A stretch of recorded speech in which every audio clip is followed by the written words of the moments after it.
Alô pessoal, sejam bem-vindos a mais um episódio da Palavra Conversa, onde abordamos assuntos relacionados a Deus, vida e como mudar o nosso mundo. Estamos convencidos que esta geração pode transformar Moçambique com a força e beleza de Jesus. Então, nessas conversas convidamos vários amigos com perspectivas revolucionárias que vão impactar a sua vida. Este é o nosso tempo. Esta é a Palavra Conversa.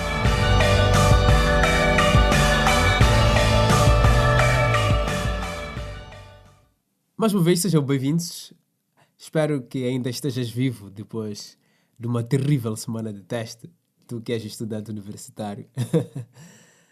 É desta forma que começamos com mais um episódio do programa A Palavra Conversa. No segundo episódio da semana passada, conversávamos ainda com Mateus sobre o tema Identidade de Deus como Pai, onde vimos 3 concepções errôneas sobre Deus que as pessoas normalmente têm. Basicamente, o Mateus nos apresentou as concepções de um Deus Pai Noel, que é um Deus que só abençoa os bonzinhos. E também falou-nos de um Deus que odeia a diversão e, por último, falou de um Deus desinteressado. Portanto, se ainda não ouviu o segundo episódio, convido a escutá-lo para se interar melhor sobre essas 3 concepções errôneas, de modo a clarificar as suas ideias sobre Deus. Bom, bem sei que estão muito ansiosos para ouvir o clímax desta série. Portanto, sem mais delongas, Mateus, por favor, tenha bondade.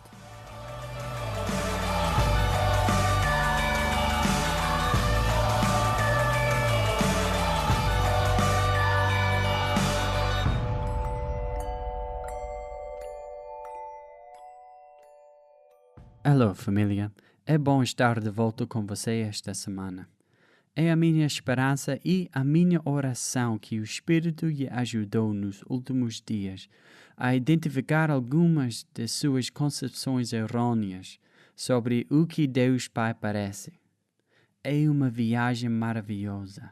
Conforme buscamos intimidade com Jesus, Ele ajuda a purificar nossas ideias de Deus, o que permite-nos experimentá-lo mais plenamente e confiar nele mais intimamente.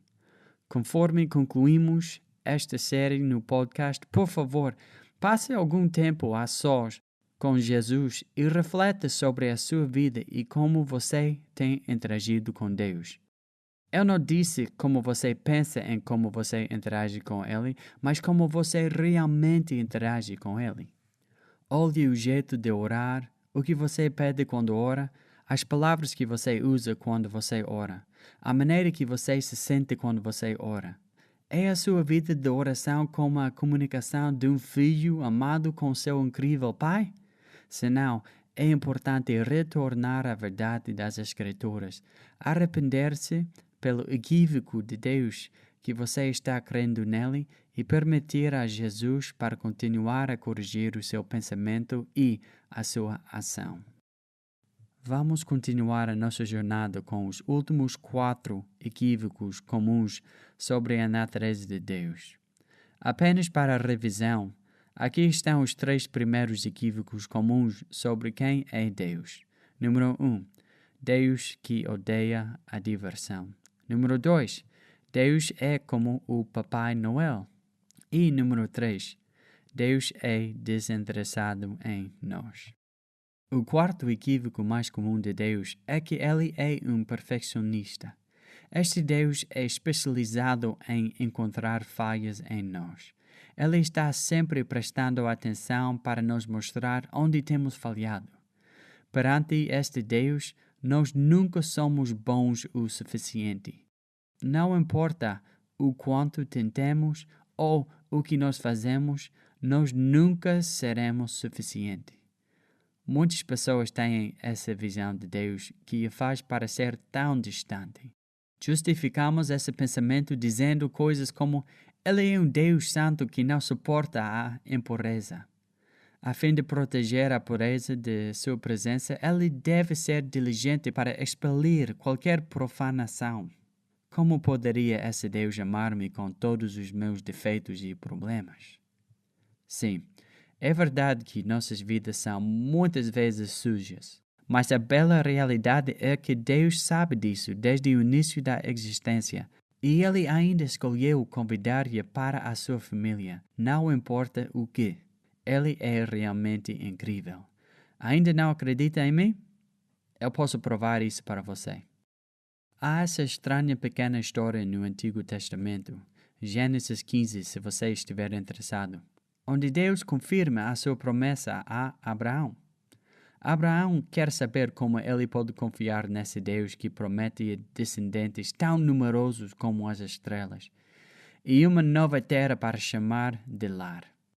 Deus leva Abraão a cortar 3 animais pela metade e a alinhar as metades opostas uma à outra. Então, um pote de fogo e uma tocha flamejante passam entre os pedaços. Você ainda está prestando atenção?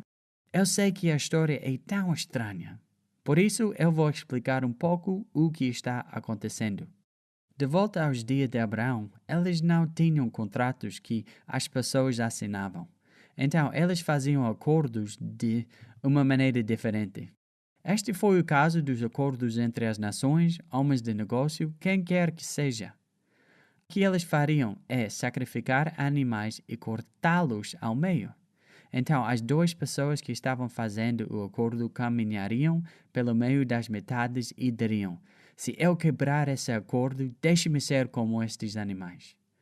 Tratava-se de um acordo que era confirmado com um sinal visual que mostrava o que aconteceria com a pessoa que quebrasse o acordo. Isto é exatamente o que Deus está fazendo com Abraão. Ele está confirmando a sua promessa com uma aliança visual. Mas atenção, Deus faz algo incrível. Normalmente, ambos os lados do acordo caminhariam entre os pedaços dos animais, mas em Gênesis 15, Deus caminha só. O que ele está dizendo a Abraão é que Deus será fiel, não importa o que. Mesmo se Abraão for infiel ao acordo, Abraão não é aquele que irá sofrer. Deus irá. Uau! Você pode acreditar nisso? Isso é como Deus trabalha. E Deus cumpriu essa promessa quando Ele enviou Jesus para morrer na cruz por nós. Ele cumpriu o acordo de ambos os lados com Cristo, do lado de Deus e do homem. Tome um momento e deixe isso penetrar. Deus é bom assim. Podemos ter a certeza de que Deus nos ama incondicionalmente. Não há nada que possamos fazer para Deus nos amar mais ou menos. É absolutamente verdade que o pecado tem consequências, tanto espiritualmente como fisicamente, mas em termos do amor do Pai, Ele está sempre aberto para nós. Quando eu era criança, meus pais tinham grandes expectativas para mim. Eu era um bom jogador de futebol e tirava boas notas na escola, porque elas sempre esperavam o melhor de mim.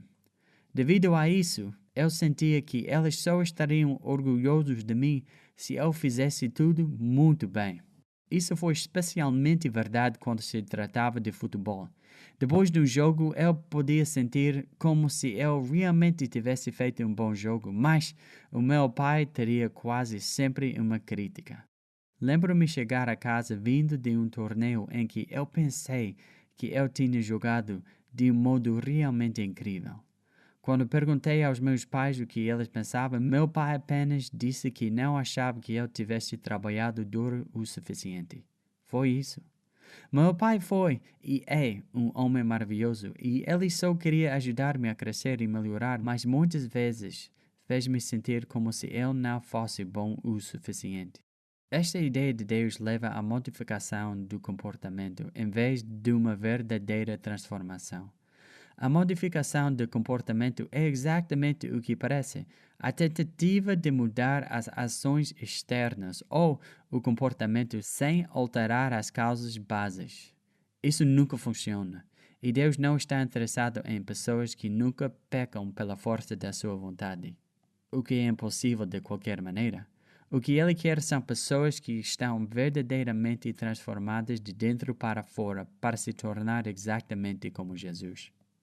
Temos essa ideia de que, porque somos cristãos, não podemos ter mais problemas ou questões. Agora que aceitamos a Jesus, temos que ser perfeitos. E se não estamos, nós precisamos pelo menos fingir que somos perfeitos enquanto estamos com os nossos amigos cristãos. E definitivamente deve escondê-lo na casa de Deus. O problema com isso é que matam-nos em um lugar de trevas onde a verdadeira transformação nunca acontece. O Pai vê tudo. Ele conhece os segredos mais íntimos de nossas vidas e Ele ainda nos ama. Porque Ele sabe de tudo, podemos ter a coragem de confessar os nossos problemas a Ele e às nossas famílias espirituais e permitir que a presença de Deus nos cure. Só quando nós trazemos nossos problemas dentro da luz, podemos ser transformados. Pense em alguém que lida com a raiva. Quando essa pessoa tenta esconder o fato de que ela luta com raiva, nada muda nada. O mundo todo só sabe que ela é uma pessoa zangada, como elas sofrem de sua raiva. Enquanto ele tenta esconder sua raiva, apenas vai apodrecer dentro dele. Logo que ele traz para a luz de Deus e da sua comunidade, ele pode começar a trabalhar nele. As pessoas podem orar por ele e considerar-lhe responsável. E passo a passo, ele pode começar a desenvolver novos hábitos pela graça de Deus e a experimentar a liberdade. Deus não é um Deus que aponta o dedo para as nossas imperfeições. Não, Ele é um Deus que nos transforma de dentro para fora. Quando oramos a Ele, podemos ir a Ele com mais do que uma lista de coisas que precisamos de perdão. Podemos buscá-lo para uma verdadeira transformação. O quinto equívoco comum de Deus é que Ele é um juiz irritado. Este Deus está sempre a perguntar-nos: você tem alguma ideia o que você teria feito? Isto é muito grave. Muitos de nós veem Deus como um juiz severo e irritado. Estragamos a sua boa criação e sujamos tudo. Então, naturalmente, Ele está com raiva de nós. Ouvimos muitos sermões como este. Deus odeia o pecado e Ele está pronto para julgar o pecado e o pecador em sua ira. Mas Jesus para entre o pecador e o Deus irado e lembra-o de seu sangue. Assim Deus tem a recuar porque estamos cobertos pelo sangue de Jesus e assim sua ira não pode nos tocar. Sorte que nós temos Jesus para nos proteger desse monstro horrível. A realidade é que muitos de nós se sentem confortáveis com Jesus, né? Mas muitas vezes sentem como se o Pai estivesse zangado conosco. Você acha que Deus está condenando-nos? Ele está com raiva de nós? Nós temos que evitar o Pai, pois a qualquer momento quebrar o seu julgamento sobre nós? É este realmente o Deus que servimos? Não, de modo algum. Absolutamente não. Deus não está zangado com você. Na verdade, Ele é o único ajudando-nos, amando-nos. Este é o verdadeiro caráter do nosso Pai. Se Ele veio para nos salvar, pense nisso. O que Jesus veio fazer? Hebreus 1:3 nos diz que Jesus é o reflexo perfeito do Pai. Isso significa que, se quisermos saber o que o Pai é, nós apenas temos que olhar para Jesus. E Jesus nos mostra que o Pai é amor. Amor puro, completo amor, amor incondicional. O Pai enviou Jesus para nos salvar de nossos ídolos e do inimigo. Ele veio para nos salvar das consequências de nossos pecados. Ele não nos salvar de si mesmo. Temos essa ideia de ofender a Deus quando pecamos, que nós temos que fazer as coisas de modo que Ele não será mais ofendido por nós. Isso está muito longe da verdade. Deus só quer o melhor para nós. Ele é um Pai amoroso. Por isso, Ele veio para quebrar o poder do pecado sobre as nossas vidas, para que nós pudéssemos ser curados, para que pudéssemos ser uma parte de sua nova família. Não tem nada a ver com tirar sua raiva sobre Jesus em vez de nós. Se nossos pais terrenos têm sido abusivos, seja física, mental ou emocionalmente, isso pode levar a essa ideia de Deus e pode ser muito difícil pensar em Deus de qualquer outra forma. Assim acabamos não orando porque achamos que Ele está sempre com raiva de nós, ou nós só falamos sobre nossos pecados porque sentimos como que tivéssemos que deixá-lo saber que lamentamos ou então sua ira nos fará ter um acidente de carro ou algo assim. Não. Nós podemos ir para o nosso Pai amoroso com confiança de que Ele só quer o que é melhor para nós. E o que é melhor para nós é sempre o amor. Podemos falar aberta e confortavelmente com Deus, sabendo que Ele sabe tudo sobre nós e ainda nos ama. O sexto maior equívoco comum sobre Deus é que Ele é um controlador. Ele é como um mestre de manequim. Você já viu alguém fazer um show com marionetes? O boneco faz exatamente o que o mestre quer. Ele não tem uma mente por si próprio, não tem opiniões ou a sua própria identidade. O boneco é totalmente controlado pelo mestre. É isso que Deus quer? É isso o que Ele é? Você sempre foi controlado por alguém? Emocionalmente ou fisicamente? Talvez você foi controlado por um pai ou um namorado intrometido. Gostou? Certamente que não. Nós fomos feitos para odiar a ser controlado dessa forma, pois Deus nos fez seres com uma mente e uma vontade livre. Somente estamos saudáveis quando somos capazes de escolher livremente. Quando os indivíduos, organizações ou nações procuram controlar-nos contra a nossa vontade, nós lutamos para ser livres e, em seguida, nunca deixamos essas pessoas em nossas vidas novamente. Isso porque ser controlado contra a nossa vontade é terrível. Assim, quando Jesus nos pede para dar controle ao nosso Pai de bom grado, é difícil. Nossas experiências ruins em nossas vidas gritam em nós, lembrando-nos que ser controlado não é o que nós queremos. Mas quando percebemos que o Pai é a pessoa mais bondosa do universo, podemos fazê-lo. Deus nunca vai tirar vantagem de nós. Tudo o que Ele faz por nós é para o nosso benefício e nosso bem. Deus não quer o controle de nossas vidas para nos fazer bonecos estúpidos, mas para ajudar-nos a tornar-se o tipo de pessoas como Jesus, que é o tipo de pessoas que livremente escolhe sempre o que é bom, a vontade de Deus. Esse é o nosso destino, o que Deus tem reservado para nós. Algum dia, no futuro, será tão natural fazer a vontade de Deus como é a respiração agora. O não fazer a perfeita vontade de Deus será como tentar viver no fundo do mar sem oxigênio. Impossível! Isso é porque, conforme nós damos controle ao nosso Pai amoroso, Ele nos ajuda a tornarmos-nos mais semelhantes a Jesus. Mas quando nós pensamos que Deus vai nos controlar, não lhe deixamos fazê-lo em certos aspectos das nossas vidas. Isto influencia a nossa vida de oração. Falamos com Deus sobre as áreas que não nos importamos em Ele controlar, como os nossos estudos, nossa vida familiar e os nossos postos de trabalho. Mas quando se trata de questões mais sensíveis, como nossos relacionamentos, torna-se mais difícil de dar a Deus o controle. Podemos confiar nele, e Ele vai trabalhar sempre para o nosso bem. Deus não é um mestre de marionetas. O último conceito errado que muitas pessoas têm de Deus é que Deus é religioso. Este Deus é impressionado com algumas coisas religiosas que as pessoas fazem. O que é mais importante para ele é a aparência exterior das coisas.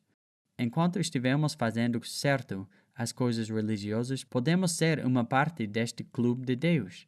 Temos de ter certeza de dizer a paz do Senhor para todos, porque isso é como Jesus quer que saudamos as pessoas. Definitivamente temos que cortar o cabelo da maneira certa para apaziguar esse Deus. Se quisermos ser um dia super especial de bênçãos, nós deveríamos vestir num fato e levar a nossa Bíblia no chapa e a turma. Então esse Deus irá abençoar-nos definitivamente. Você conhece pessoas que servem a esse Deus? Você serve a este Deus? Você encontra-se mais preocupado com a sua aparência quando você está indo para a igreja? Suas roupas? Como você age? Mais alguma coisa? Alguma coisa? Isaías 29 diz que é possível honrar a Deus com a boca e os lábios enquanto os nossos corações estão longe dele. Isto significa que nenhuma das coisas externas importa se os nossos corações não forem retos. Isso é porque o Pai está mais interessado no tipo de pessoa que estamos a tornar-nos. E isso é uma questão do coração. Pense sobre isso. Em 10 milhões de anos, o que vai ser de nós? Nossas roupas e os nossos cortes de cabelo terão acabado. A nossa igreja, edifícios e cidades em ruínas. O que restará é a parte de você dentro de seu coração e alma. Todas as outras coisas estão passando. Deus escolhe investir na parte mais importante de si, o seu coração, porque isso é o que irá viver com Ele para sempre. Você sabe o que realmente impressiona o Pai? A confiança e a obediência. Isso não é incrível? Nós não temos que preocupar-nos sobre como nos aparentamos ou parecemos tanto quanto nós precisamos de preocupar-nos sobre o estado do nosso coração. Todas as formas religiosas são importantes, mas não são tão importantes como a transformação de nossos corações, que é o que Deus quer. Eu já vi isso muitas vezes na minha vida. Ele é sempre bom e fiel. Quando eu estava no meu último ano da faculdade, eu comecei a namorar com a Andrea, a minha esposa. Eu não sabia no momento que ela se tornaria minha esposa, embora... Conforme o nosso relacionamento começou a crescer, comecei a perceber que era ela. Mas depois de apenas um par de meses de namoro, Deus me chamou para vir a Moçambique por um ano inteiro. Você pode acreditar? Eu tinha finalmente encontrado a pita perfeita e Deus estava me pedindo para confiar nele, mesmo com ela. Assim eu o fiz. Por um ano inteiro, eu a deixei para trás na América. O resto é história. Deus foi fiel e nós casamos 6 meses depois que eu cheguei nos Estados Unidos, voltando de Moçambique. Em tudo isso, Deus me ensinou sobre como Ele cuida e sobre o quanto podemos confiar nele com as coisas mais importantes nas nossas vidas. Deus não é um Deus que ama coisas religiosas. Ele ama verdadeiro relacionamento íntimo. Isso porque Ele é o nosso Pai. Deus nos ama tão apaixonadamente. Em Isaías 49:16, a Bíblia realmente diz que Deus escreveu nossos nomes em suas palmas. Você pode acreditar? O seu nome está escrito nas mãos de Deus. Você é tão incrivelmente importante para Ele. O inimigo não quer que a gente descubra isso porque é uma verdade poderosa. Os 7 equívocos sobre a natureza de Deus. Ele não é um Deus que odeia a diversão. Ele não é um Deus Papai Natal. Ele não é um Deus desinteressado. Ele não é um Deus perfeccionista. Ele não é um juiz zangado. E ele não é um controlador. E ele não é um Deus religioso. Ele é o nosso Pai. Nosso bom Pai. Então, o que segue? Devemos abraçar a disciplina de sentar à mesa do Pai todos os dias. Isto é o que o nosso tempo devocional é. É um tempo onde nós recebemos provisão e instrução.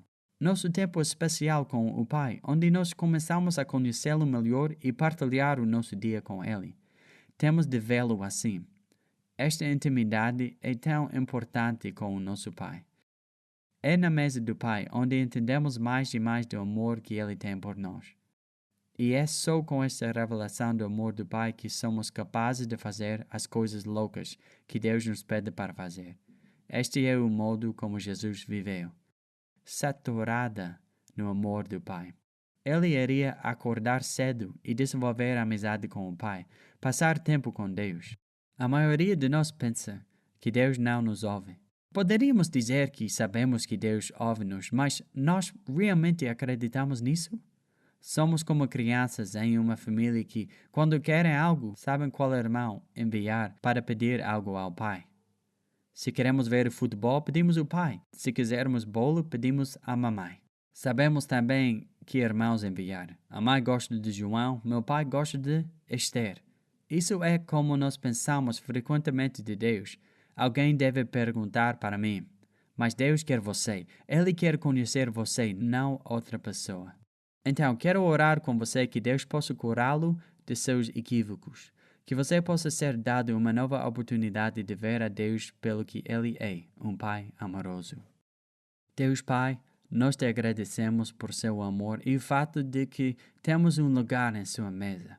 Deus nos cura dos equívocos que temos sobre você, de todas as mentiras que nós acreditamos sobre o que você gosta. Ajuda-nos a vê-lo com olhos frescos, ajuda-nos a ver como Jesus via. Arrependemo-nos dos ídolos que temos seguido e comprometemo-nos a você. Enche-nos com seu amor e dá-nos a graça de sentar-se à sua mesa esta semana, para receber a bondade e o amor que você tem para nós. Em nome de Jesus, oramos. Amém. Mais uma vez, muito obrigado, Mateus, por nos ajudar a ver Deus melhor e, sei lá, nosso desejo é que realmente todas as pessoas, depois de terem ouvido esta série sobre a identidade de Deus como Pai, possam saber sentar na mesa do Pai e experimentar todas as coisas que Ele tem para nos oferecer. Por isso, precisamos da sua ajuda para espalhar o conhecimento deste podcast. Bom, concluímos assim com esta série Identidade de Deus como Pai. Na próxima semana estaremos com mais um amigo, é isso aí, mais um amigo, que vai nos trazer mais uma perspectiva revolucionária que vai mudar a sua vida, de certeza. Se tiver alguma dúvida ou comentário, podes também nos encontrar na nossa página do Facebook, a palavra O Movimento, ou no Instagram, a palavra Moça. Fique bem e até ao próximo episódio.